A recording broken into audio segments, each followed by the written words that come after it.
Welcome to Giffen Park. This is round 7 of the Bond University QAFLW. My name is Daniel Viles. It is a wet start as umpire Jack Pledge awards the first free kick of the game to Enna Desic of Coorparoo. With me is Lucy Hicks, injured ruck for University of Queensland. Lucy, good afternoon and welcome to a wet Giffen Park. Good afternoon and thank you for having me. It's quite the day out here. We thought we might get a nice clear dry day of footy, but it's not to be. No, we had one of them. We scheduled a bye for it. Yeah, Chelsea Chesterfield, sense, deep inside 50. Henning with the spoil, just got there ahead of Christine Watson. More on her in a moment. Through to Haynes. Haynes not able to get the hands around it. Henning will clear. First inside 50, Garton. The handball maybe not as strong as she wanted. Back inside, finds the ever-present Knife.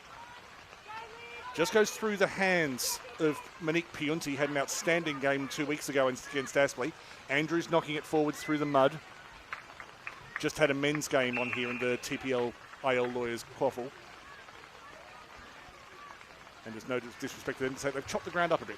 Yeah, just a touch there, and this is a pretty well-draining ground, so it shows just how much it's been raining here all day and the pressure that's been on the field. It's going to be a slow day of footy, I think. Simple, I think, is the game plan that both Ross Clayfield and Ben McKenzie will be encouraging their players. As Coorparoo have possession in the middle of the ground, Grace Roberts-White heads out towards the right wing. Just goes past Carly Hess. Inside Chelsea Wynn. So good to see her back in this competition. Back at her original club of Coorparoo after a year and a half with Yeronga. Through the hands of Chesterfield. Snowden, wrapped up by Watson. At some point when there's a gap, Lucy, if you just want to open throttle on how wonderful Sammy Snowden's been this year, go for your life. Yeah, you really can't say enough about Sammy Snowden, the defensive pressure that she's brought to the University of Queensland. It's been awesome with a few defenders moving on between last season and this season. She's filled a massive gap for the club. Go through the umpires shortly. Coco Garton beats out Renee Tees. Couldn't find a midfielder in sight. Enna Desic, spectacular dive near the boundary. Plenty of pressure on the ball, but no real disposals. Brought to ground is Coleman. And good work by Hess. It's really impressive from these girls. You know, they're coming out early. It's tough, it's slippery, it's wet. They're trying to get that ball up clean and get it out instead of just kicking it off the ground, which is really impressive. We'll see how that goes throughout the game. Great job there.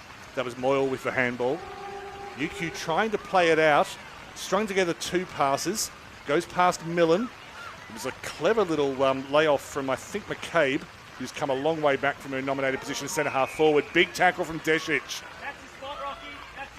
Enna Desic, 17 years old, at the Lions Academy. Very versatile. She'll head up towards the hot spot. Just goes over the back. Didn't go quite towards Talena Nissen, back from injury today. Towards Hess. Hess with the shot. It's going to pull up well in front of goal. Well cleaned up at the back by Finn Davis. Nearly taken by Millen. Good work from Eva Sartor, one of the top tacklers in this competition. Knife brought to ground inside the 50. Good effort by UQ to clear, couldn't quite get out of the 50. Yeah, it's tough in these conditions to get a clean kick out. The ball's not going very far, it's very heavy. But the girls are doing an admirable job to try and make space and utilise the space that they do have. Kick out of the pack, attacked by Snowden. Watson with the handball out towards Chesterfield. Got a horrible bounce. Was knocked over and the free kick will go against Snowden. Chesterfield kicked her 60th goal in this competition a couple of weeks ago in the feature game. The loss to Morningside. Normally a very good set shot, Chelsea Chesterfield. It's a tough shot from that angle, and again, distance is going to be a struggle there. You can see everyone. The drop punt's gone through. Everything Lucy Hicks said was wrong. Completely wrong. Never listen to anything I say. And Chelsea Chesterfield returns with a goal to the Coorparoo side. Yeah, there was some hard fighting there by Coorparoo in the first start of this quarter. Didn't leave their 50 much. UQ worked really hard in defence and they pushed pretty hard down there. But yeah, hard work was rewarded to the Kings. As you said, over the off-season, UQ had quite a turnover in defence. By the time it's got to round 7, I mean, that was difficult in difficult conditions, but they are starting to combine a bit better, and it was actually a good effort of Coorparoo to break them down. Oh, definitely. I don't think we've seen much of a lapse in that defensive end. Like, again, we've had some new players coming in, but I think they've combined really, really well. And you know, Daryl Stevenson, our backline coach, life member of the club, 6 years with the women's program, 30 years with the club in total, has done amazing work with those girls. Roberts White just a little bit over-enthusiastic with the tackle, so the free kick comes back to Hargraves, playing against her original QAFLW club, through the hands of Gilbert, wrapped up by Schneider. Our umpires for today, that's Jack Pledge with the ball up. We were joking before the game that he's going to get RSI from all the ball up today. Jacob Severs is the other field umpire. On the boundary, Aidan Hambley and Jess Smith, as another free kick goes to UQ, and in goal Harry Clarkson and James Gray, and they are all proudly supported by Bradnam's Windows and Doors. Just bounced out of the hands of Gilbert, moving wide from Garton back to Gilbert. Tough work from Schneider on the ground, eventually got it back to her captain in Arla Feder-Hugic. Goes towards centre half forward, just hit the chest of Nissen. Kicked out of the way by Satchisiv, playing her 99th Bond University QAFLW game today. Knocked forward off the hand by Stacey Anderson. That's one of the best knocks I've seen, because it's gone to Roberts White. Puts a bit of a gap between her and Henning. Over towards Chesterfield. That not out of bounds. Chesterfield keeps it in. Couldn't find anyone to link with. Clever handball, ends up to herself. Does she get 2 disposals for that? Not sure. Back inside, finds Chloe Haynes. Doesn't find Chloe Haynes. That's going to be cleared by Finn Davies towards Hargraves. Couldn't hold on to the soapy ball. Charged down by Millen. Inside ball was looking for Haynes. Couldn't quite get her. Haynes with a tough tackle. Went back towards Anderson. Feder-Hugic booms it inside 50. Going to beat everyone. Just came off the back of the hand of one player. Turned in a circle was Dawson, and somehow was able to get out. Back towards Davies. That'll do for a clearance. Hargraves, not Hargraves, sorry, that was Piunti, makes good ground. You can see Coorparoo working around the contest. You know, one of the reasons they're kind of turning that ball over and getting it back into their 50 is they've got numbers behind the contest. It is going to be a scrappy game. It is going to be hard for. The ball's going to be on the ground a lot. You've got to have an option out the back, and that's how they're turning it over so quickly. As Piunti was turned 360 by Anderson. Good point, Lucy. Bit of a legend up north, Anderson, now making a name in the Bond University QAFLW. Chesterfield unable to break away, but she's been everywhere so far. Came back inside from Hopkins. And then in the middle, Gilbert found herself in space, linked up well with Dawson. Route 1, straight through the middle. Couldn't quite land into the arms of Nelson. And it's turned over to Rose Clancy-Dillon. Past Wynn. Not bad sweeping from Julia Dawson. Nearly had the clean hands. Roberts White, she's about 35 out. Into the goal square is Chesterfield. Got a bit of a bump from Henning, who tried to disguise the fact that she was bumping at all. Not exactly the Stanislavski method from Jessie Henning. No, she's not very subtle, Jessie Henning. Not her strongest suit. Cooper outwitting the UQ defence, who had pushed up hard. And in the 9th minute of the game, Chelsea Chesterfield has a double.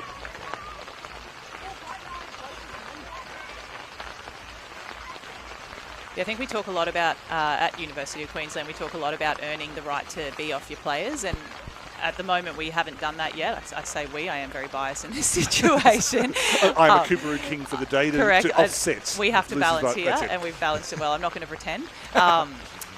You know, and the girls haven't done that, and you know, because of that, we've just given away 2 goals there. So it just shows how hard you need to work in these conditions to stay on your man, because the ball can turn over in an absolute heartbeat.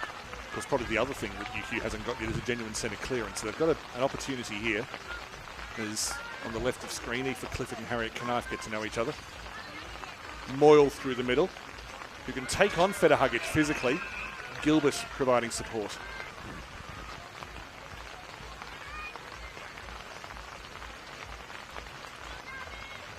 Teaser, oh, clever from Garton. Held off the ruck contest and ended up with the ball. Said, okay, Renee, I'll make you do the work. She's very smart, Coco. She has been working a lot on her ruck game, and she's had to, because she's doing the Lions' work of it this season with a few injuries, obviously, in that space. But she takes all the notes. She's growing as a player. She's honestly one of the best rucks in the competition, and she's an absolute workhorse on the field. And she's 4th for hitouts at the moment, as the free kick for holding off the ball will go to Federhugic of UQ. But hitouts are not really the most reliable measure of a ruck's impact. Nissen, I'm not sure that was a disposal by the letter of the law, but she's got it. Then a big bump to get rid of Snowden. Got her head over the ball, lost it. Good tackle from Roberts-White. Play on. Comes back inside to tease. Got some kind of kick away into no woman's land. Went out wide. Henning got front position cleverly. Used her body well. Then kept her height to tackle Schneider. Cleared from around the body. Back position was held by Piunti, and she used it well. Came off the shins of Zina Federhugic. A late inclusion as Mia Teubler was ruled out late. Obviously not wanting to face her old teammates. Yeah, I saw her actually just before the game, and she said she was genuinely terrified and didn't want to. That's a direct quote. That was kicking in danger, clear as day. Until the free kick comes back to Zina Federhugic. There's Teubler, a premiership winner in 2021 with the Red Lionesses. Schneider, and that's a kick she'd like again.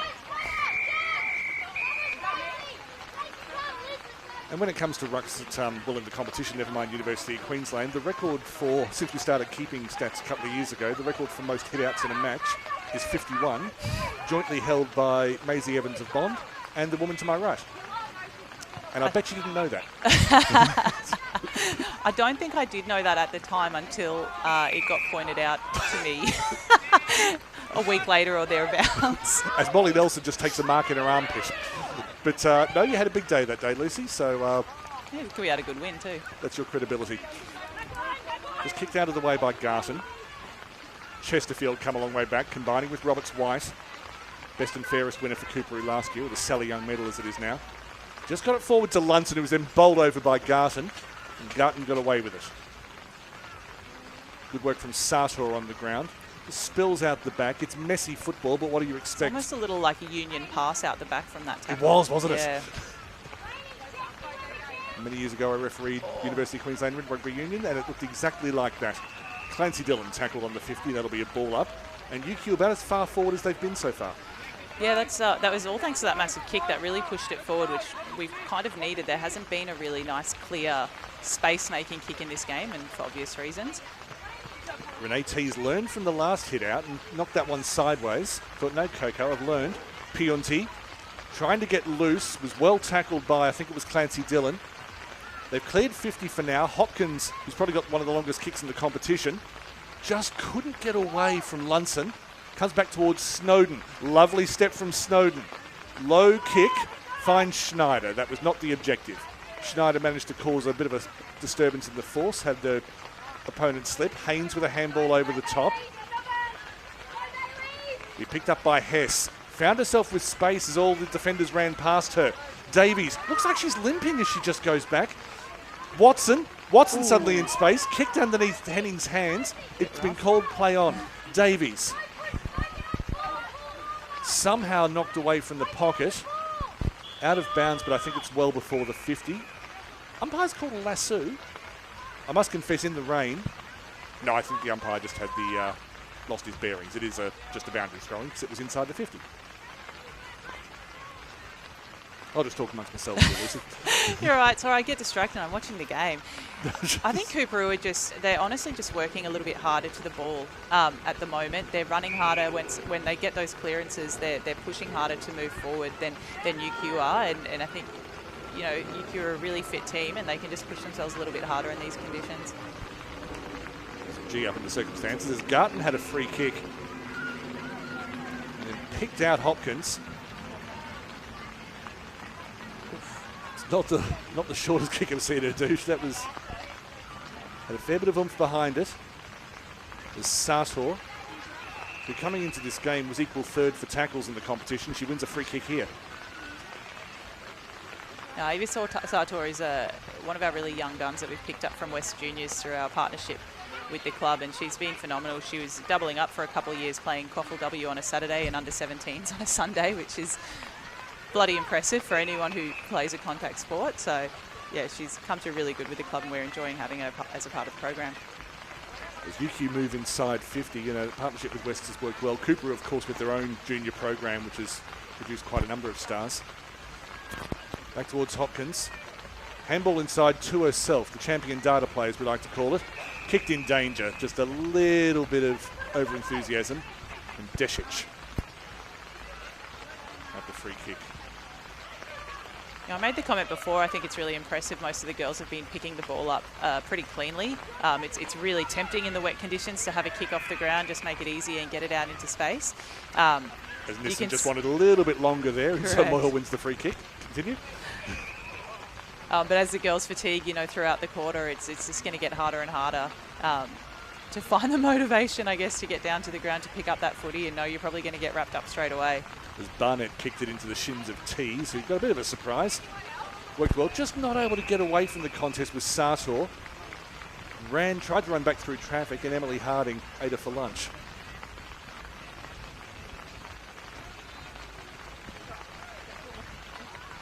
It's all right, Henning moving up onto the wing. Maybe she's been wanting to be a winger this whole time. The dream. She has been enjoying her little turns in ruck, I can tell you that. Well, she's in the top 20 for hit-outs in the comp as well. Yeah, she's not doing badly at all.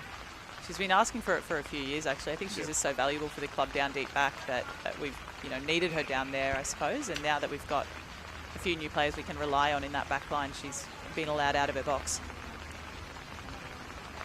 On the left wing, as Henning got the hit-out win, not really to advantage. Sartor was trying to turn it into advantage and did so. Henning with a handball forward. Desic cut it off over the boundary. Oh.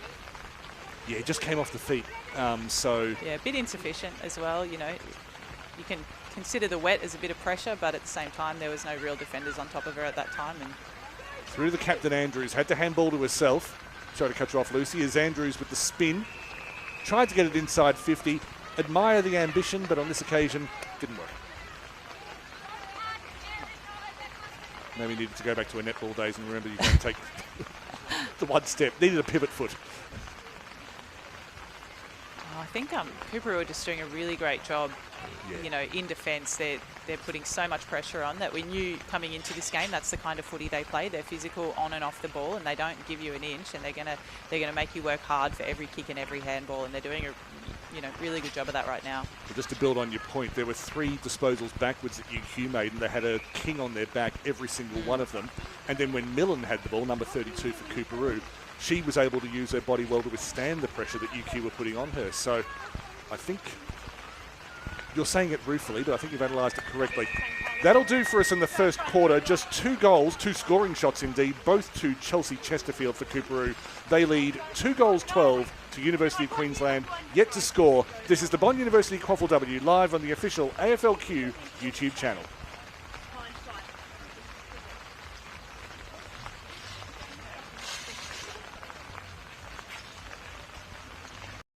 Did you know Bond students have been in every Olympics since '92?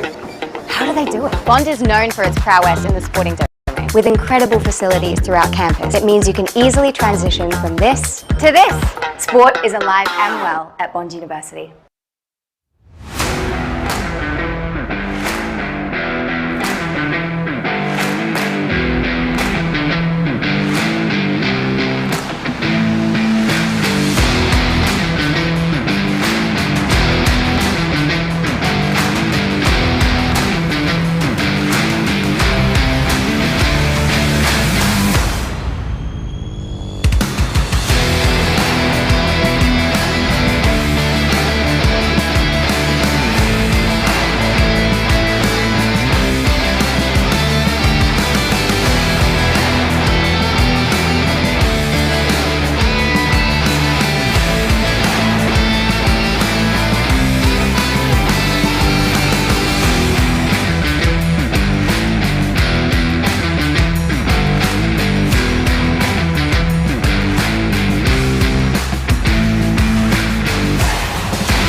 back to Giffen Park, where it was all Coorparoo in the first quarter. They dominated the inside 50s and they dominated the scoreboard. 2 goals, 12, leading UQ yet to score. And I suppose wet to score was a bit of a Freudian slip because we are playing in a swamp. My name is Daniel Viles. With me is Lucy Hicks. Lucy, second quarter about to get underway, but some thoughts on the first quarter?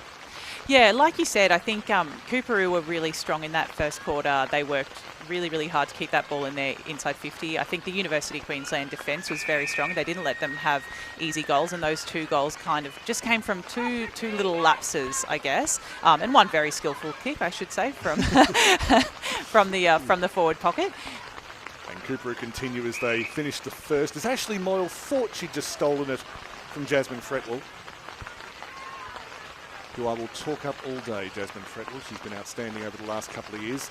Garton got it wide, was looking for Sartor, found her eventually, and then Sartor found a particularly boggy piece of ground and fell into it. Pionti out wide. Andrews, lovely little tap. Who's the ex-netballer? Pionti, another one. Wrapped up. Got to love these netballers who transition their skills to Aussie rules, don't you, Lucy? We do have a bit of a netball academy going on at the University of Queensland. Picking up retirees left, right and centre. Yeah, and then losing them to the Pulse. What's going on there? Yeah, tell me about it. Schneider with the turnover, back to Roberts-White. And Coorparoo regained possession, still inside 50. Feder-Hugic kicked the ball out of danger from herself. Hess hits the deck, and UQ are able to work it away. Another day that might have been a free kick. Nissen got it to Feder-Hugic, then to Watson. Feder-Hugic. Strong tackle from Hopkins. There's an arm wrestle I'd like to see. Hopkins versus Isla Feder-Hugic. That would go for an hour. I was going to say, no, neither of them would give up. Garton came from about 20 metres away and timed to run perfectly, just couldn't get the bounce. Moyle stepped inside, got away one of her weaker kicks, understandable. At least she made contact because Garton didn't. Didn't go 15, and Hopkins pushed back, and yeah, relentless work from Feder-Hugic, wins the free kick. Playing in the midfield today, I've noticed. Been probably the number 1 centre half back in the competition for the last 2 years. Yeah, I guess they've had a few ins and outs. Coorparoo, obviously last minute ones with Mia Puebla out today with a bit of sickness. So you've got to shuffle a few things. We've got Annalise Neary playing on the wing out of our back line as well. I noticed that, yeah. So UQ playing it away. Number 50 for Coorparoo, by the way, is Christine Watson. Had a couple of years out of the game, but from Toowoomba and played for the Queensland under-18s 3 years ago. Good to see her back on a footy field. Yeah, and having a really good game so far as well. Very relaxed presence. Good tackle. And Coorparoo just starting to get a bit of reward for their pressure. Rose Clancy-Dillon, also in the top 10 for tackles this year. Not the sweetest kick. Carly Hess gets there. Sprawled over it. Renee Tees just stopped and bounced vertically in front of McCabe. Did well to get around. Not the best kick, but got away with it because of the wet weather as the rain gets noticeably harder. Plenty of pushing, allowed to play on. Goes back to Hopkins. On a dry day, she could score from here. On a wet day, comes off the outside of the boot. Bounced off the chest of Fretwell. Bounces through to Knife. Harriet Knife just misses to the right. UQ on the board. I think that's come from a lot of hard work there from UQ. A little bit more relentless at that, from that stoppage coming in. They didn't let Coorparoo's physicality rattle them. They kept fighting for the ball. They kept working it forward, and eventually got it nice and deep, and have finally got a score on the board. Played up by Stacey Anderson. Oh, nearly wonderful intercept mark from, was it Garton or Hopkins? It was Garton. Thank you, yeah. And if anyone can take those, it is Coco. Another one playing against their former club. For a while there, it was Coco Garton and Corrie Gaunt, now at the Port Power, drafted at the end of last year, who were tall timber for Coorparoo a couple of years ago. It's always nice to have a couple of 6-foot-tall 16-year-olds in your forward line.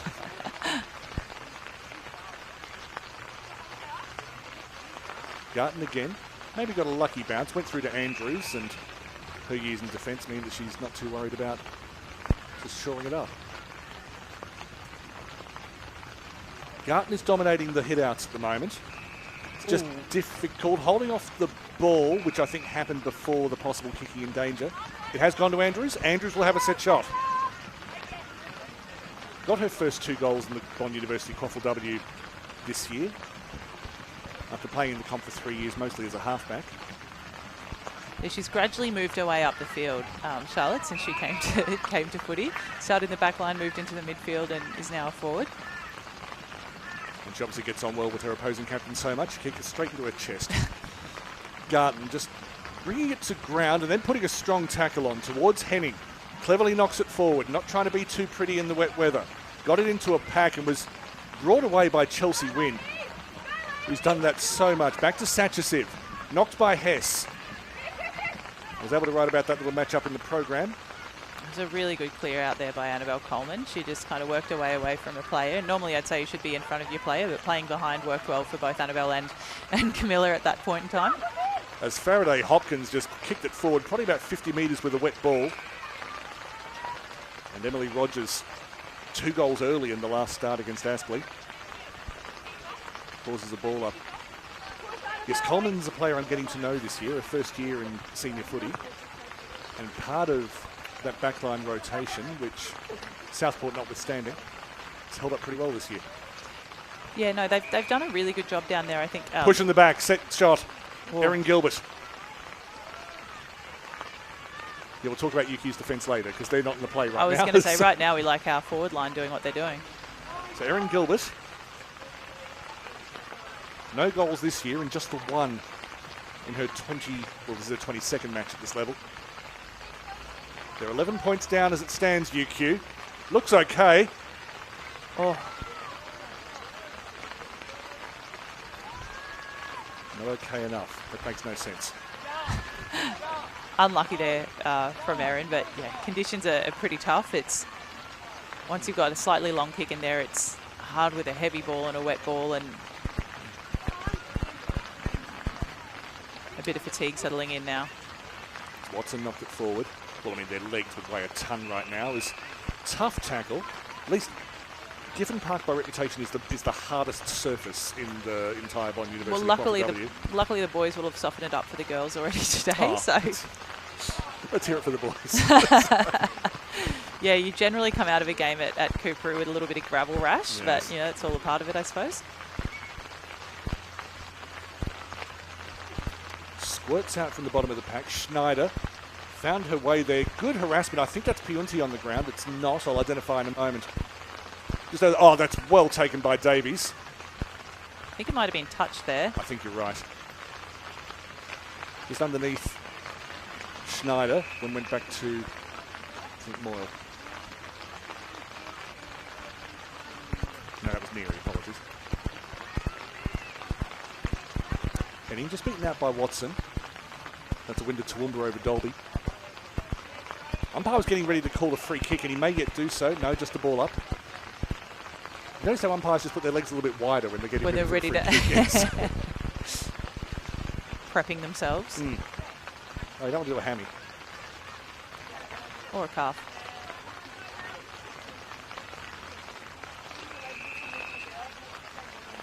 Davies the last up. I'm not sure if you can see on camera the direction of the rain. There's not really a wind favouring anyone, but you will see the rain just going to your left every so often, but it still doesn't really explain why all the points have been to the northern end of the ground at the left of your screen. No, true. Good work by Neary on the ground. Just ran away from Hopkins, who's been very involved. Davies, then at least is involved. Spinning away from Schneider, didn't want to go to her. Clever handball to Clifford, the Irish import. Gets it towards the 50. There was a push in the back on the kicker, so that'll be a downtown free kick. Yes, Clifford was cleaned up.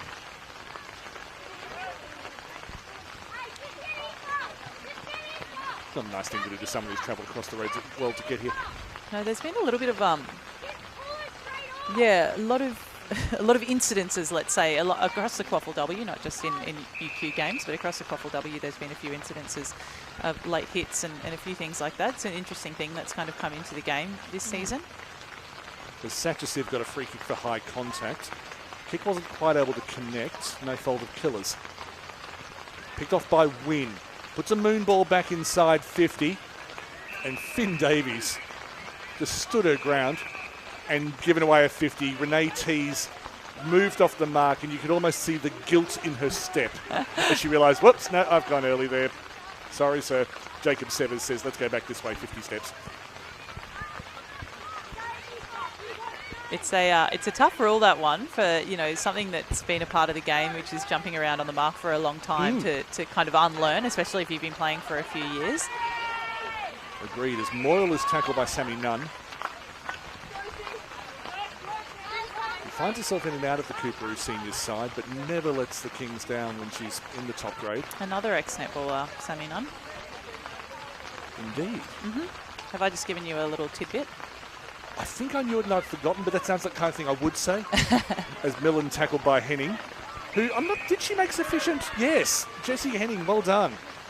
As Millen, I thought about disposing, then said, no, I better hang on to it, and thought, maybe not like that. So Henning, again, on a dry day, you'd almost back her in from here. And you know she'd go for it as well. Oh, clever kick, so well disguised. Just not able to get through to Moyle. Turned over. Schneider will clear. Not the clearance she wanted, though. It's taken ball by Neary. Neary up towards goal. Needs a target. Came back. Oh, hint of high contact. That was definitely it. If you get your head over the ball, 9 times out of 10, you'll win the free kick. Elka Barnett reattaches her head and goes back for the set shot. We have a few players, University of Queensland have a few players in that forward line, you know, that can make something out of nothing down there, but in conditions like this, it makes it even harder, and that UQ pressure is pretty tough to get through. So, honestly, easiest way to get a goal is to take a mark or get a free kick. Barnett with a flat kick and somehow beat everyone and went through to Lunson at the back. Cleared to Sator, couldn't hold on to it, had to run away from Millen. Got a handball inside to Federhugic, that may be out on the full. Unfortunately, we have to put the camera infrastructure in the way of that shot. It's trust me, if we could do otherwise, we would. We don't want to rob you of that part of the ground. But we don't want to drown our camera operator. Harrison doing an excellent job for us.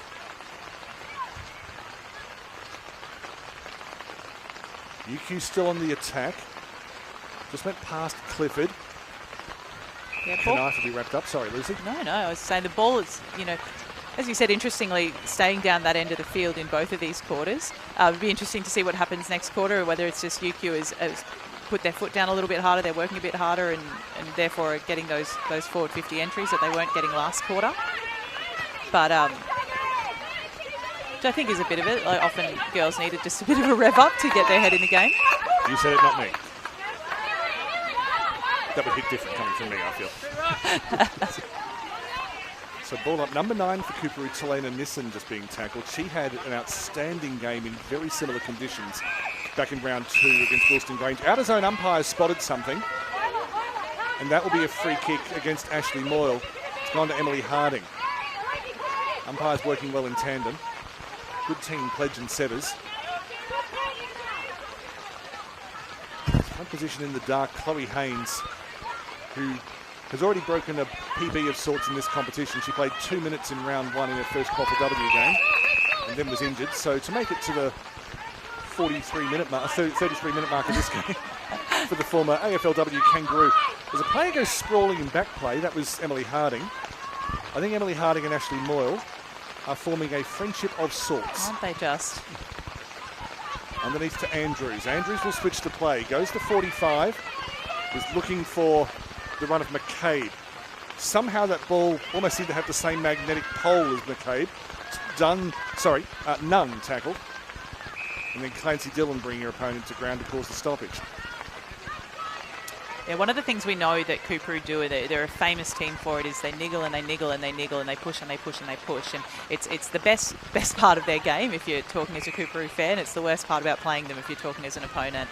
But they will frustrate you and they'll stress you out. And it's all about, one, holding your ground and giving it back, but also keeping your head and staying a little bit smart in those circumstances.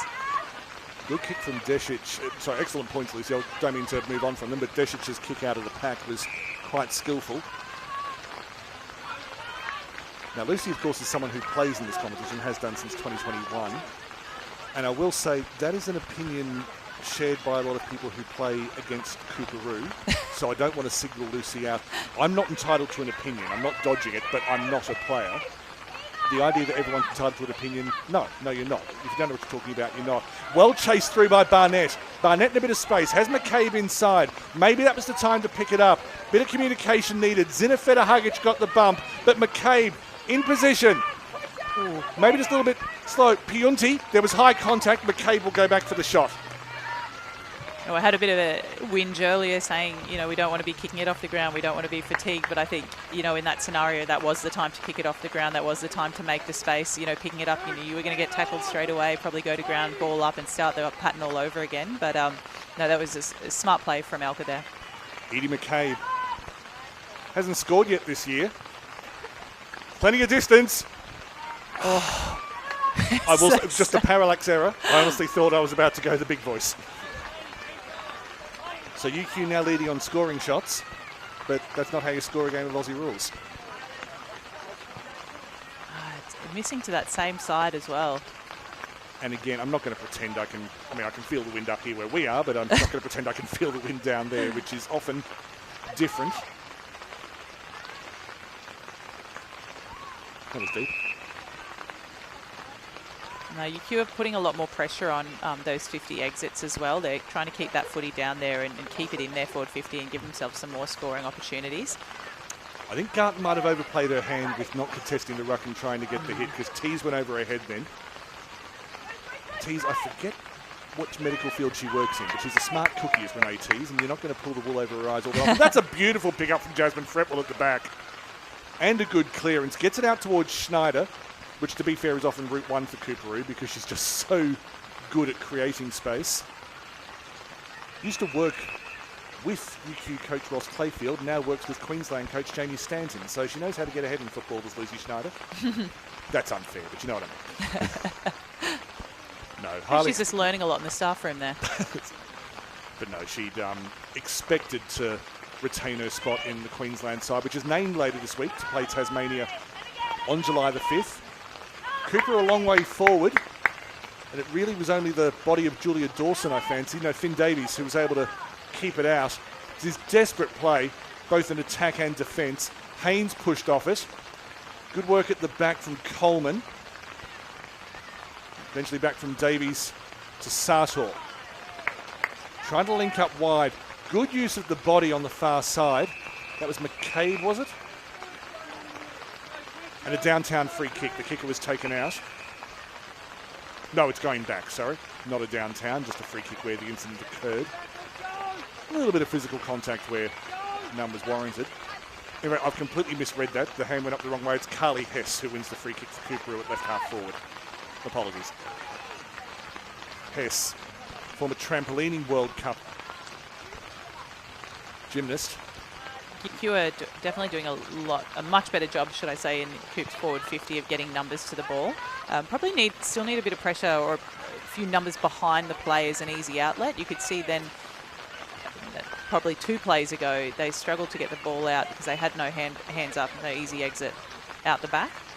Probably a similar scenario just here. Finn Davies is there waiting for it, but no goals in the second quarter. UQ with 3 scoring shots, unable to convert any of them. It is Coorparoo 2 goals 12, leading University of Queensland 3 behinds. Thanks for your company wherever you are here on the official AFLQ YouTube channel.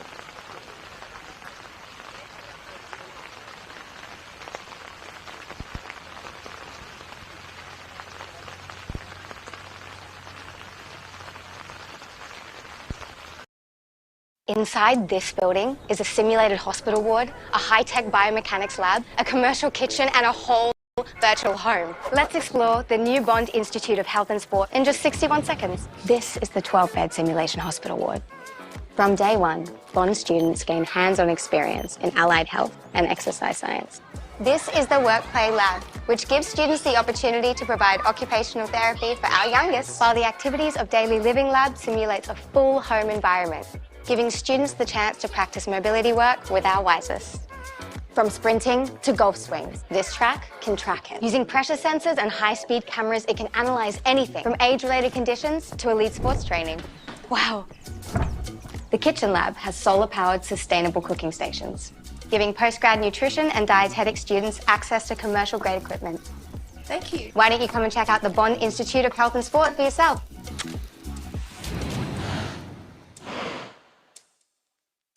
Did you know Bond students have been in every Olympics since '92? How do they do it? I've got 61 seconds to race you through the life of a student in the Bond Elite Sport program. Strap in.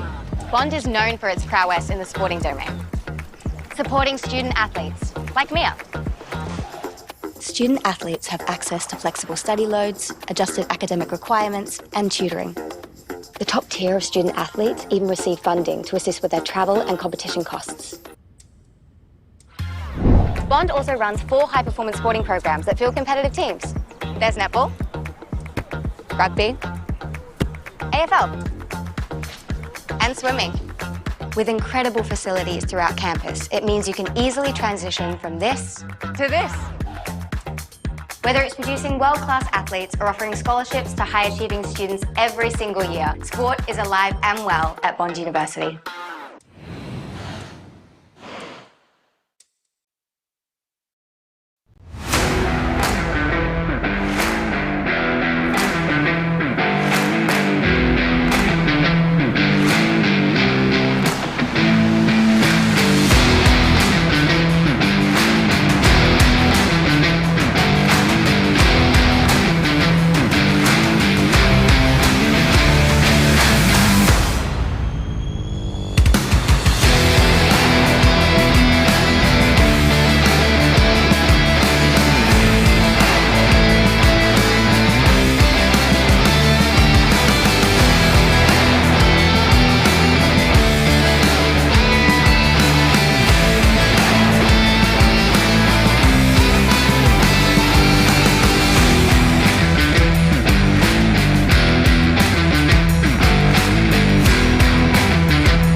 Half-time at Giffen Park. This is round 7 of 16 rounds in this year's Bond University QAFLW.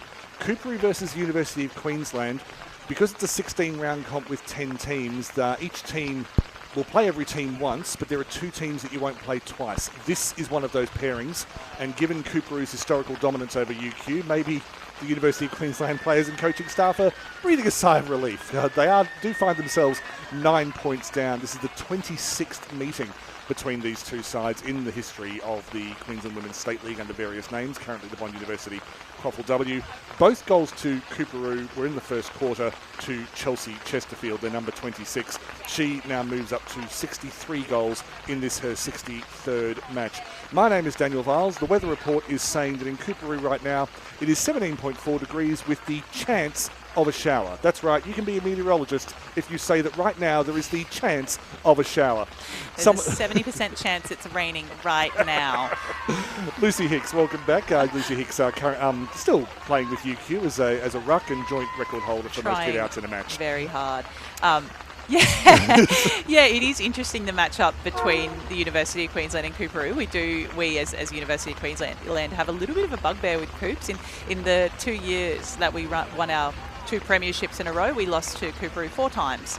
So it's very interesting. It was actually 3 times. I was there the night when you broke the hoodoo. That's true, in 2022 when Louise Tyson, now at Aspley, nearly ruined it by taking a mark in front of goal. No, but I think we must have lost to them in the semi and then went on to win. There's something like that. Okay, anyway, well, doesn't matter.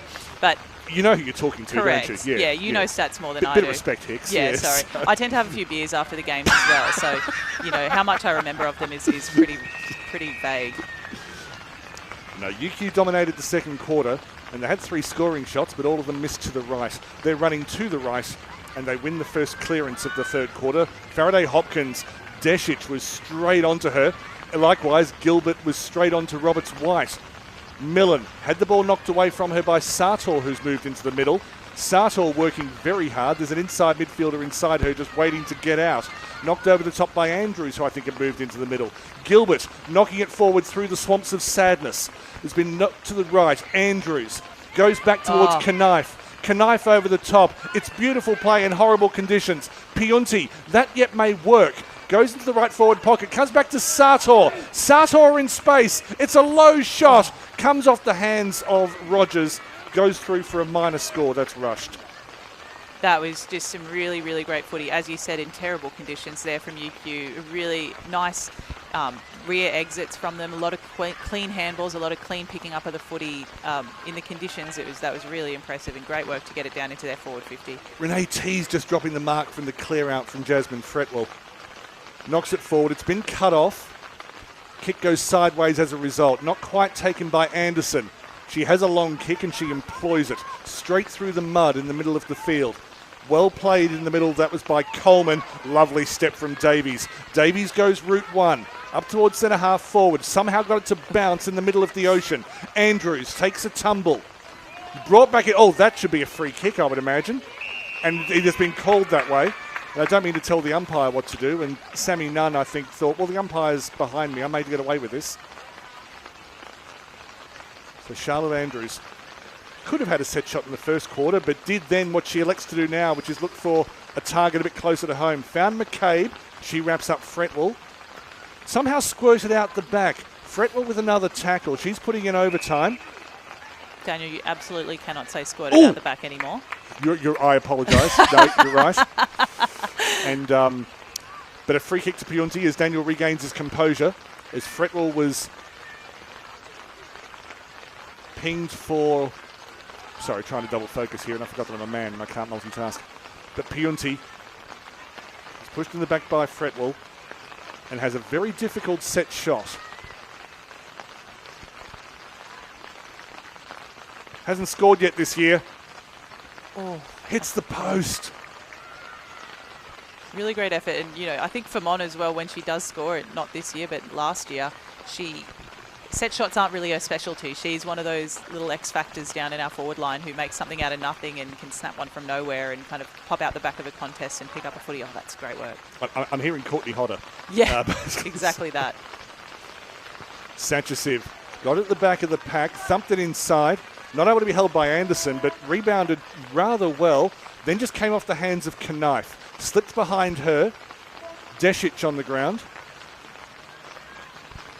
Goes back Gilbert. Got there second because she saw that Hess was in front of her.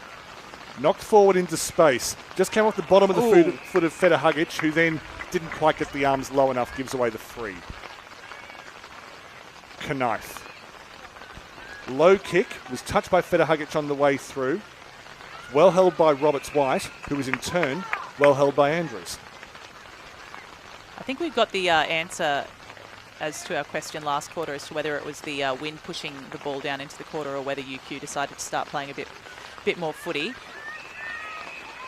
Held off the ball is Ena Desic. Gets that right. Yeah, sorry, continue your point, Lucy. Yeah, no, I think UQ have just stepped up their pressure. They've got better balance around the contest. They're working harder in defence and a bit smarter in attack. Well, that's the third consecutive clearance from outside 50 that UQ have been able to turn over with that defensive wall, and they weren't doing that in the first quarter. In fact, it was the Kings who were. No, you'd think after the season that we've had so far, we'd be used to a bit of wet footy, but it is always so depressing showing up to the ground on a day like this and knowing you've got to kind of run out there for 45 odd minutes and make the most of it. Well, more than 45 minutes. My maths is terrible, sorry. 85 odd minutes. As Feta Hugic wins the free kick for the tackle, beats everyone. Chloe Haynes is goal side. Snowden made big run past Haynes. Gets it back towards Coleman. Snowden and Coleman working hard. Haynes with the tackle. He's joined by Chesterfield. Coorparoo with their first opportunity, probably since the first quarter. Because they had two opportunities, they made both of them count. Henning knocks it to Watson. The handball went past Chesterfield. Back into the traffic. Garton, tallest player on the field, trying to get down the lowest. Slung to ground by Desic, not illegally. Because Daniel's now very self-conscious about the word squirted. Especially in these conditions. No, fair call, fair call. Back to Hopkins. Oh, that's a good shoe.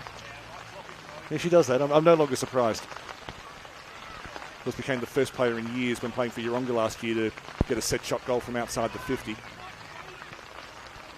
Comes back the other way, not quite with interest. Over the head of Watson, spills loose. Snowden.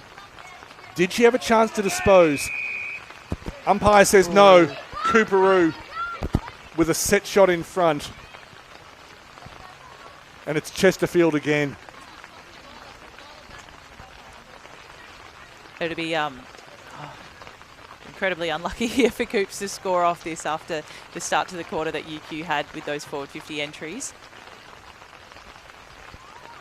But that's the game of footy, isn't it? I'll turn that around in my new role as Coorparoo bias commentator. It's Chesterfield. It's nice and close. She was never going to miss. Chesterfield has a hat trick. Her scoring record against University of Queensland is extraordinary.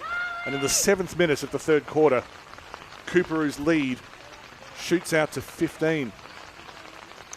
Of course, the reverse way of looking at it, which I'm sure would be exactly what would come out of your mouth had this been UQ, was that Coorparoo withstood the pressure.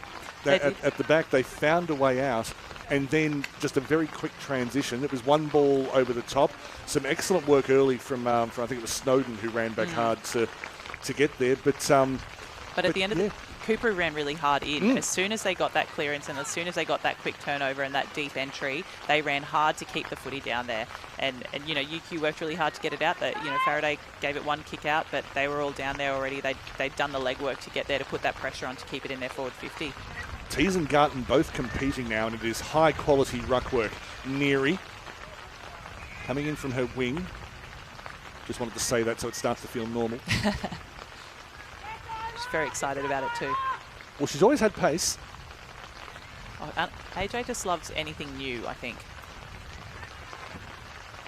Next week, AJ will be at centre half forward. she would love that. Just call me Erin Phillips, she says. It's like in netball, everyone wants to play goal attack. Interesting. The Cheryl McMahon effect.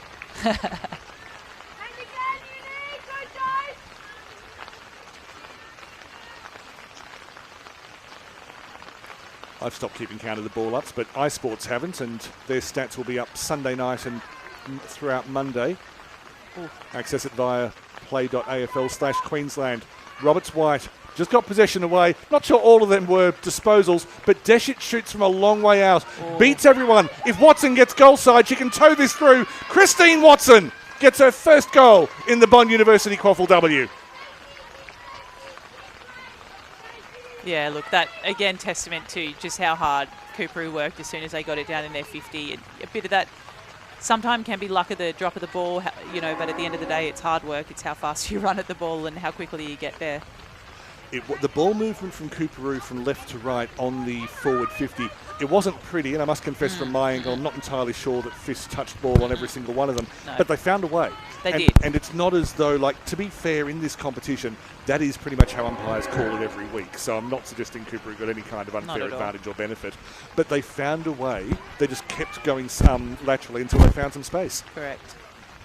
And I think you see, like, when you know, compared to those forward 50 entries for the University of Queensland, they worked it laterally, they found that space, but when they found that space, there was also actually space in the forward 50, whereas when UQ had the footy on their 50 line, I guess, and they did work it in, their 50 was very crowded, so it was hard to make the same opportunities that Coorparoo were able to make just then.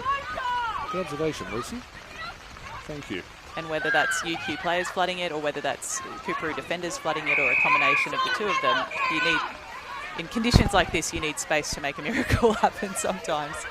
The medium miracle there with Charlotte Andrews, who has a kick that she will want to forget almost immediately, so the Lassie free kick to the Kings. Or... touched? Yes, field umpires called it touch, so that will be a boundary throw-in. Good communication between the team in line. There's Jess Smith. Has a good boundary throw-in the circumstances. Deshet. Yes, that's how it's pronounced. She is of Montenegrin ancestry. This comes wide, heads towards the boundary line. Scrappy play. Kicked in by means fair or foul. Garson, she's going to hang on to one of those in a moment. She'll get a nomination for Mark of the Year. She took a fair few of those last year. She played a little bit across that half-forward line for us, and I love taking a screaming mark coming up the field. Well, yes, with you in the ruck, she was able to move into the forward line, so... And she's a massive asset down there, obviously, with her height and her mark. Sartor did extremely well there. Held her ground. It looked like high contact because I think inadvertently her knee got headbutted. Henning pinch hitting in the ruck, up against Renee Tees. Tees beats her like the pro that she is. That was laid back rugby style to Sartor, tackled by Wynn, called for a sling tackle. So Sartor with the free kick. A lot of that generation who made their debut in round 1 of 2023 when we came up against the rampaging Southport side, but I think Harriet Knife debuted that day, Elka Barnett, Eva Sartor, a few others who moved on. But they've all now got about 30 games into them. So the young guns of a couple of years ago, Lions Academy products that joined the University of Queensland, are now both young and experienced. Correct, and you can see the way their game has changed as well over those 3 years. And you know, obviously they've benefited as being a part of the academy program, but then they've also benefited now that they're finished with the academy program in that they're able to train full time as a part of a team or a program. Keeping an eye on that as there's a bit of a push from Gilbert on Tees. I think Tees thinks she's being pinged for the push, but the free kick had been given long before that because after Finn Davies disposed, I think Tees just held on a bit long. Correct. So time on for the first time ever this season. And it's good that we're gradually just narrowing the gap in playing conditions between the AFLW and the Bond University QAFLW. So Finn Davies looking a bit worse for wear at the moment. But hopefully it's just wind. What do you make of it? Yeah, correct. I actually didn't see the hit, and I can't really tell what it is that she seems to have hurt. But yeah, she doesn't look look great. Trying to breathe at the moment. Yeah, I don't see any It problem might be with muscles or limbs. No, either that or I'm not sure if her head got knocked. Is the other alternative there, which we never like to see. Serious head knock in these games. We've had a few this year, had a few more last year, which were pretty bad. Erin Gilbert restarts from centre half forward, Yeah, pushed in the got back by Nunn. And I don't think Sammy Nunn meant it, but that is the kind of free kick that you see in the coaching video.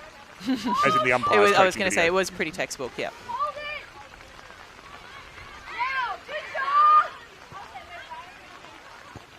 Yeah, but, straight off the knee.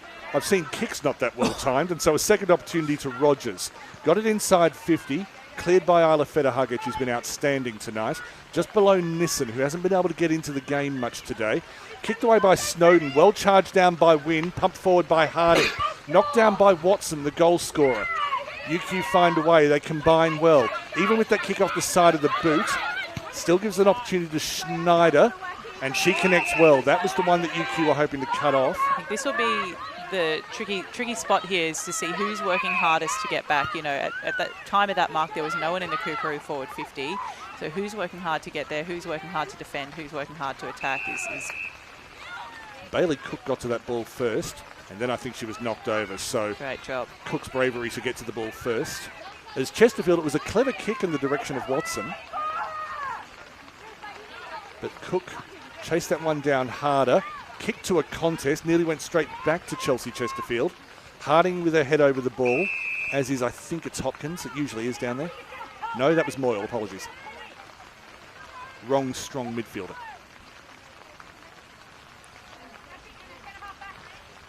Neutral in the ruck.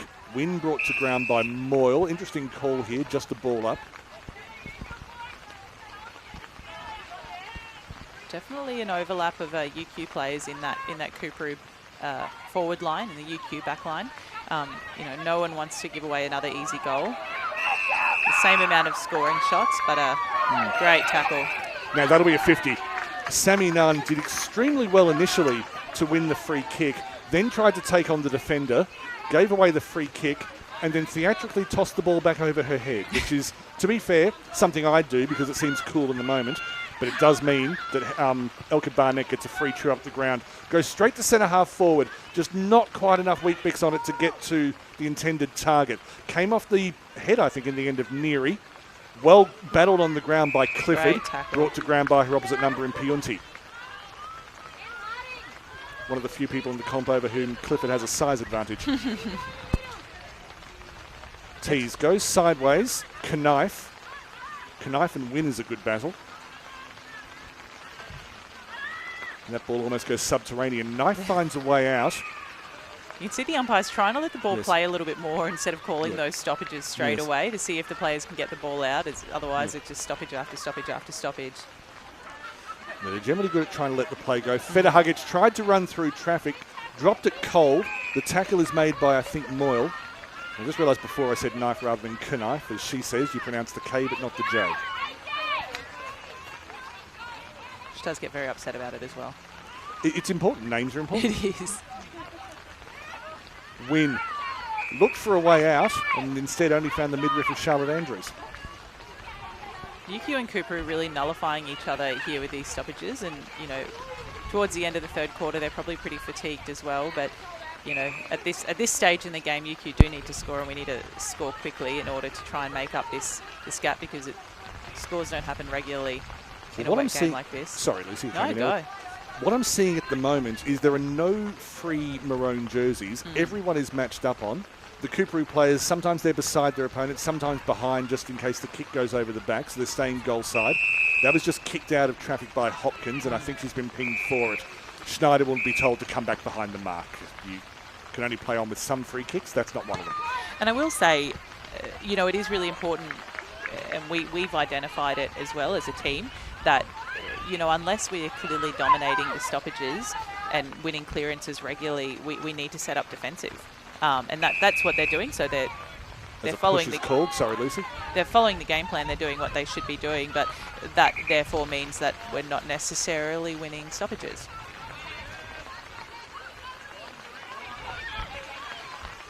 Corey Haynes on the left wing. I think her number one aim for today is to get through the match, and her fitness is holding up well. Gilbert lost it cold. Then Schneider did likewise under pressure from Barnett.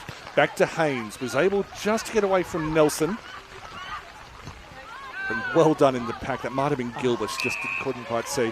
And then taken by Alyssa Gall, who's been moved back into defence today to accommodate Isla Feta-Huggich moving up into the midfield. Looked very sure on that occasion. Dropped by Nelson. Got a bump from Zina Feta-Huggich, who in turn was tackled by Gilbert. Knife trying to cut through. Yes, I know what I just said. And Desic brings it to ground. Look, if you can't say squirt, I'll allow that pun. I appreciate it. So I didn't actually mean it till after it happened. And just getting bogged down. There won't be much time left in this quarter. With Roberts White brought to ground. Tackle came in from the defender. Hargraves hasn't had room to move a lot today. Hargraves worked very hard. Her GPS would be going. Yeah, she runs hard and she likes to take the footy for a run sometimes, but yeah, it's not the game for it, unfortunately. There's a whole bunch of players in this competition. It goes back to Hopkins, trying to find space, eventually got enough. Cleared it in the direction of Andrews. Was able to knock it away from Schneider. Nelson with a strong tackle. Squirts away from Knife. Sorry. You just can't, yeah. It's in there now. It's just sliding on out, if you will. Thank you.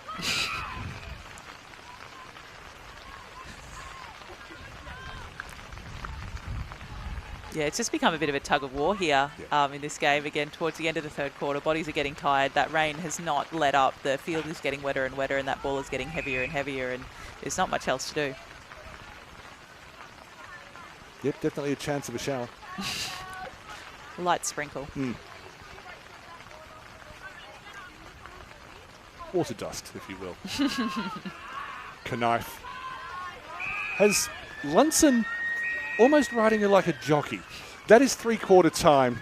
Coorparoo scored twice in that quarter through Chelsea Chesterfield. She now has a hat-trick and the first QAFLW goal for Christine Watson. They lead by 20 points at three-quarter time. Thanks for your company. This is round 7 of the Bond University QAFLW live on the official AFLQ YouTube channel. Did you know Bond students have been in every Olympics since '92? How do they do it? Bond is known for its prowess in the sporting domain. With incredible facilities throughout campus, it means you can easily transition from this to this. Sport is alive and well at Bond University.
welcome back to Giffen Park. It's all Coorparoo on the scoreboard. UQ's had plenty of chances in this game, and if you have a look down in the bottom left-hand corner of your screen, you will see that the scoring shots have been equal. But, the ones in the left-hand column are worth slightly more than the ones in the right-hand column. 3 goals to Chelsea Chesterfield, 1 to Christine Watson. My name's Daniel Viles. With me is Lucy Hicks, currently injured UQ ruck forward and just general club legend. That's Lucy, what I call myself anyway. Someone's got to. Someone's got to do Correct. advertising. Yeah, it's actually on my email signature. I'll get your thoughts in a moment on the quarter, but obviously so far it's been Coorparoo's night because they've taken more of their opportunities. So I'll ask you in a moment just what UQ has to do. That's obviously part of it with Knife trying to find space. Charged down by Millen. Millen trying to get it forward. Knife did extremely well to regather possession. Worked through Garton. Sartor with a left foot kick. Andrews read it well. Came off the boot inadvertently of Anderson.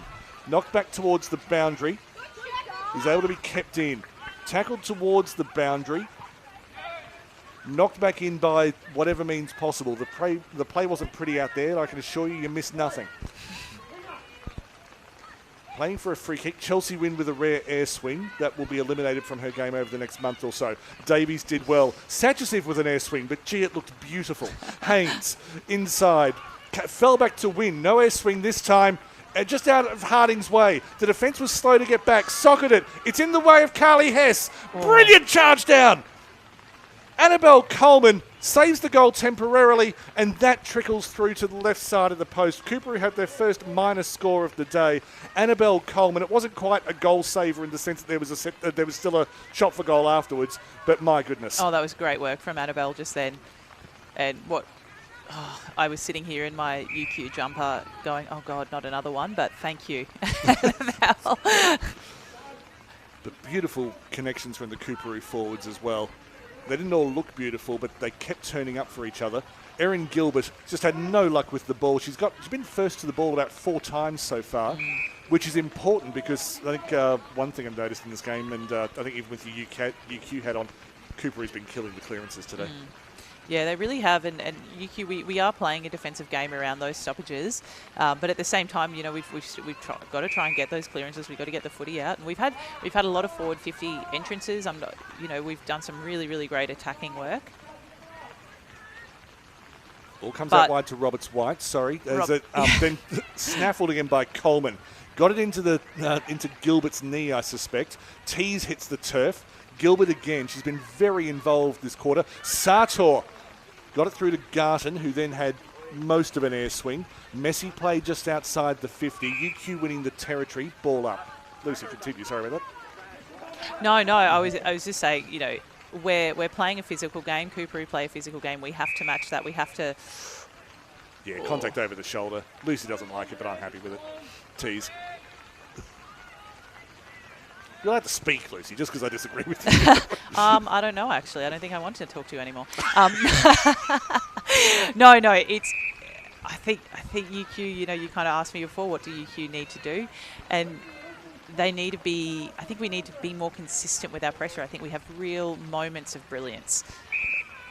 We have real, moments where we have excellent handball chains. We have great kicks into space. We create options for each other really well, and then we'll have a little lapse and Coops kick a goal. Excuse me, it's Chloe Haynes.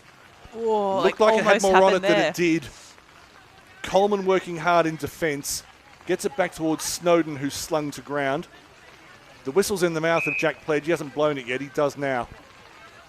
For one moment, I thought Chloe Haynes had reefed the ball away from an opponent and then was going to snap for goal. There's a reason that North Melbourne signed her back in 2019. In an alternate universe, she would have played in the premiership side last year. Wynn gets it forward, sneaks in for a minus score. Gap out to 22 points. Can see the urgency from both teams in their defence. Coorparoo are desperate to keep it down in their 50 and UQ are desperate to get it out. As you said, it's a little bit unbalanced now, but at the start of this quarter, we had the same scoring shots. They know that UQ can turn it around and could win this in a quarter if they needed to. Well, if they want to. Mark's been called. I think Tees just knocked a bit, held it for long enough. Held it for longer than Gary Ablett did when he won Mark of the Year. Not quite cut off by Knife. Chelsea win. She usually scores against UQ. It was never going to be a game without a Chelsea win goal. Welcome back to the Bond University QAFLW Chelsea win. And, you know, at the end of the day, that goal just came, as I said, from that pressure, that push from Coorparoo. UQ worked really, really hard to get it out. There was no lapse necessarily in the pressure that UQ had, but at the end of the day, UQ was rewarded. Coorparoo was rewarded for how hard they worked to keep that footy in their forward 50. You're allowed to be disappointed, but well done for identifying the, you're right, Good the pressure footy. from Coorparoo. Just to expand on the goal scoring record, Chelsea Wynn in her career, she's up to match number 53 for Coorparoo and Yeronga. She scored 14 goals in her career. 8 of them have been for Coorparoo against UQ. It's just this weird bugbear that these clubs have. It's really, really funny. Did the UQ Vice-Chancellor invoke something like a Kennett curse at some point I'm where he said not Coorparoo will never beat sure. us? Or? Yeah, probably. Yeah. Yeah, I'm going to go. There was probably like a sacrifice of some kind in play. You see, now we're talking sensible solutions. Good work by Knife to work her way through the defence. Sartor with pressure. Got it out towards Nelson. Mini turnover, but Federhugic wasn't able to make it count. UQ just willing it forward at the moment. They'll get a ball up between the square and the arc.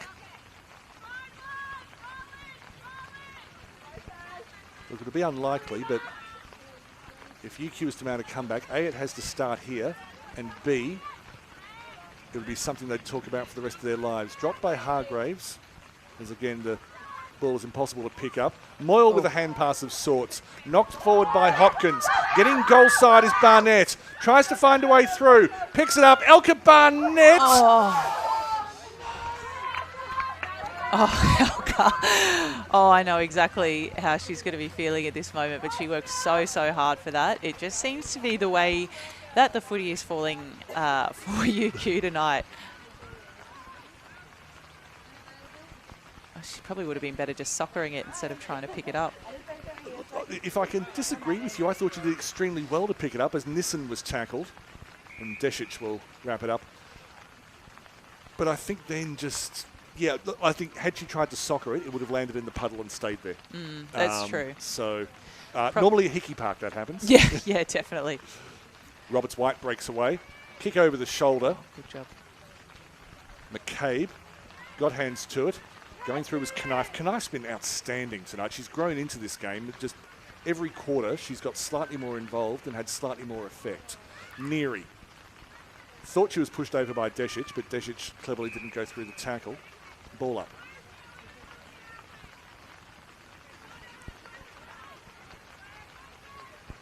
UQ have a taste now. They've had the footy in their 50. They got really, really close to scoring just then. They know how important it is. They know they need a couple of goals here.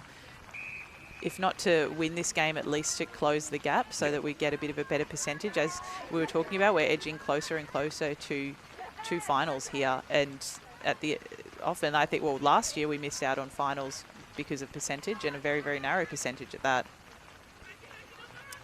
Roberts White. Yeah, neither you nor Wilston Grange were far behind Coorparoo. Wilston Grange did finish ahead of UQ. But yeah, it does look this year like 7 teams are competing for 6 places in the finals. Yeah. And these are 2 of them. And it's probably these 2, Aspley and Wilston Grange, who are competing for... Zala Fedakis. Just displayed for the gymnastics judges her work.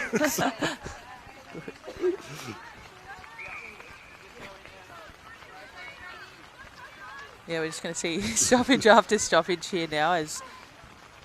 Oh, it's a great tap from Coco there. It's been a high quality. Both Renee Tees and Coco Garten have had their moments in the ruck tonight. As Schneider just left that cold. Federhugic goes back to her original sport of soccer or football. Gets towards Chloe Haynes. Chloe Haynes versus Julia Dawson is a strong battle. Really great work there. Neither of them wanted to give an inch in that one, and that's exactly what you want to see. Ooh. Oh, and Haynes is limping. No. Oh, it doesn't look good. Haynes played for Tasmania against Queensland last year. Just signalling to the bench. It was just a little cramp, maybe. Well, the thing is, she's tough. Unfortunately, Maddie Goodwin is now out for the season with an ACL, and apparently she didn't feel it as that's kicked into Tees. And then a strong bump from Moyle. Such good recovery. There's one way to recover from kicking into the mark, it's that. Oh, dear. Barnett got it away to Piunti. Piunti straightens. This could land in a puddle. Fretwell trying to get back. There are 2 defenders there. Who were the UQ forwards chasing it through? There wasn't anyone. They all just stood back and watched it. Neary. She'll have a shot. It won't make it distance. She's looking for a mark. Just landed in between a bunch of people who weren't looking for it. Pionji, that'll just dribble through for a minus score as we finally get a chance to truly appreciate the recovery of Ashley Moyle. That was fantastic. Got to prove a point, and Ash, if anyone can prove a point, it's Ash Moyle. I think the difference in this game, like you see at each end, as I said, down the other end, Coorparoo were rewarded for their hard work in keeping the footy in their forward 50. At this point, UQ have had a few forward 50 entries. It's been in their 50 for, a couple of minutes now. They've gotten a couple of behinds out of it, but, your call as to where the UQ forwards are running into that option is, there needs to be more urgency to get those major scores. We'll compare that with not the goal Chelsea Wynn scored, but the period before that when I think when Annabelle Coleman was able to save the goal. But Carly Hess was up forward. Correct. There was Chelsea Wynn herself was up forward. There were about 4 of them all attacking the goal square. Chelsea Wynn obviously heard me call her name and decided to charge through. On the ground, the ruck breaks out. Someone's going to get called for offside here in a moment. In front of the lock's feet or something. I think this rain is just getting heavier and heavier as the game goes on. It's uncomfortable. To the point where there are some teams in this competition where I still don't really know what their game plan is because they keep having to change it each week. Like, I don't really know how UQ likes to play this year when you've got favourable conditions. It's a tricky one. Like, we had that one clear game against Aspley, but the field was still very, very wet, so it did impact the game. And the sun. Yes. But the girls, I think at the end of the day, we try and, I think I've said at the end of the day about 14 times this game. That's okay. We want to implement the same game plan, whether it's a wet game or a dry game. We want to be smart with how we use the ball. You want to be, have heavy pressure around and balance at the competition, but be brave with the footy away from the competition. It's tricky to do. It's harder to do it in wet conditions, but it's the same game plan. Thank you very much, Lucy. Vague enough so that Ross won't disown you. Correct. Free kick. Ashley Moyle, they've just kept working away. It's been the kind of play that you'd want to delete from the highlights reel before it even got anywhere near it. But because they kept fighting and kept just willing the ball forward, it now means that Ashley Moyle has a set shot. UQ deserve a goal tonight. It falls short. It was a long shot with a wet footy at the end of the game, but it's gotten the footy deep and provided opportunities for UQ, hopefully here in front of goals. Knocked behind. I'll just talk about the last play in a moment as Chelsea Wynn's able to clear it. Falls through the hands of Coleman. Just knocked up to herself was Neary. She's had a good night. I think the change of position's been good for her. It's a good opportunity for her to have a bit of a run around and be a bit more involved in play. Well taken by Harding. Harding with the 45.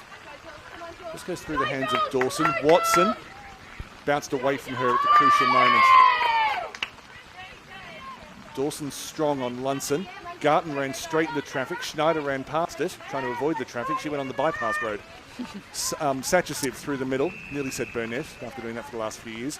Fretwell, who was outstanding early, and then there's been periods of the game where she hasn't been required because Coorparoo's been inside 50. To be fair, most of the game's been played in the 50-metre arcs. There's been very little in the middle of the field. Yeah, that's very true, actually. We have a few stoppages, but they tend to kind of then get forward and sit forward.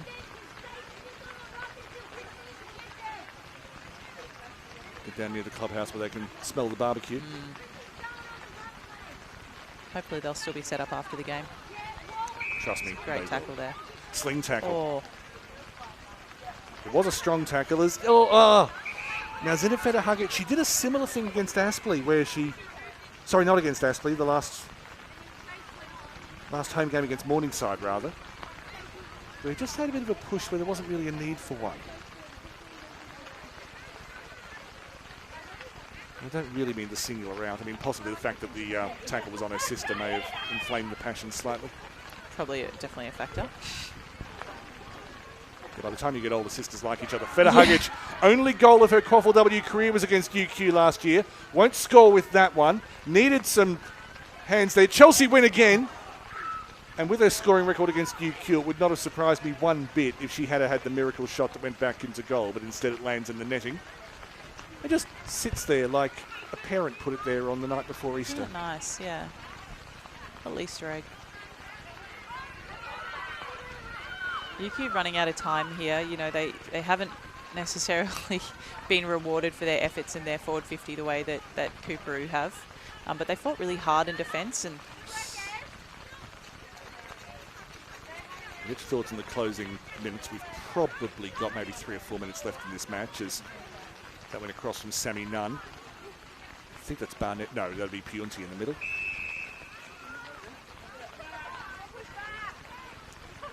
I see small and quick with a blonde bun, and it's either Barnett or Piunti. Garton's been superb tonight. That time only found Nunn. Strong tackle from Barnett, then through the middle from Wynn. Up towards Roberts-White. Got a hand over the shoulder. Umpire lets it go. Chelsea Wynn. Got her hands over the back. Moon ball. It's one way to clear it. Just lands away from Nelson. Gets pushed away by Nunn. Nelson and Nunn. Barnett tried to go through the middle. Was as effective as she could be. Zinafeta Hugic gets a mud bath. The photos of that must be on social media later. That is a new law I've just made up. The muddier you get, the more you need to be photographed. it's almost too wet to be muddy, though. It's just pure water. Oh, I see, yes. Yeah. There's a sweet And, spot. and I know I'm going to, get into the rooms after the games and the girls are going to go, what the hell are you talking about? But, Oh, you can explain it to them. yeah, exactly. You're a tall woman with glasses. You look intelligent even I when know you're not speaking exactly. I intelligent. know exactly what I'm talking about. As the free kick goes to University of Queensland. Say anything with confidence. I think a lot of the best players from Coorparoo tonight, as I just think about their best players this evening, have been the players who've been able to get the ball out of the contest, and as such, it's often happened before we've had a chance to call it or see it. So, I mean, I'm looking at what people like Grace Roberts-White and Charlotte Millen have done in the contest. Aoife Clifford, not necessarily an inside midfielder, but has done a lot of work down there as Sartor. Got it forward. That's an excellent punch from Charlotte Andrews, who managed to use her defensive skills in the forwards. Comes back towards Barnett. Went past her. Zinafeta Hugic brought strongly to ground by, I believe, Moyle. Concedes the free. There's a bit of bumping going on. Ooh. Aoife was a front-on contact, or? Possibly. Maybe an arm up or an elbow. So, anyway, if you're watching this on YouTube, if you double tap the left-hand side of the screen, as that's a good intercept mark from Davies, you can go back 10 seconds and make up your own mind. Don't need to listen to the old fat bloke standing on scaffolding. Or the rather more fit woman who's standing on the scaffolding. Oh, well, given a calf tear, I could be close to an old fat bloke too. There's nothing I can say here that will make this better. At least you're still talking to me. For the time being.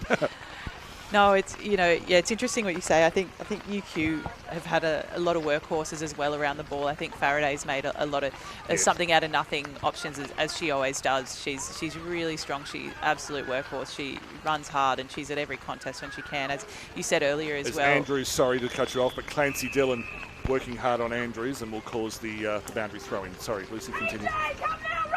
Haraday Knife as well is, as you say, grown throughout the game. She's gained confidence. She's going harder and harder in at the ball, and she's laying harder tackles. She's also been really impressive, as well as Eva Sartor's work ethic. I think, as you said, Sammy Snowden, who's been an absolute, draft of the century for UQ down in that back line, Well taken by Millen. has been great for us in defence and probably saved it from being a few more goals. It's a 26-point win to the Coorparoo Kings. Their spot in the top 6 is solidified for now. Lots of the season to go. But this was a big win in a match which, on paper before we came into it, looked pretty even. Chelsea Chesterfield was the hero on the scoreboard. She's got 3 goals. Christine Watson 1. Chelsea Wynn 1. 5-2-32. 6 minor scores to the University of Queensland. A frustrating night for them. Lucy Hicks, you were just rounding out the best for UQ tonight, so feel free to continue for a minute or two. No, probably had a couple more in defence. Like I think Finn's been really strong. Camilla was really strong down back for us, and I think Elka Barnett worked really hard in that forward line, and also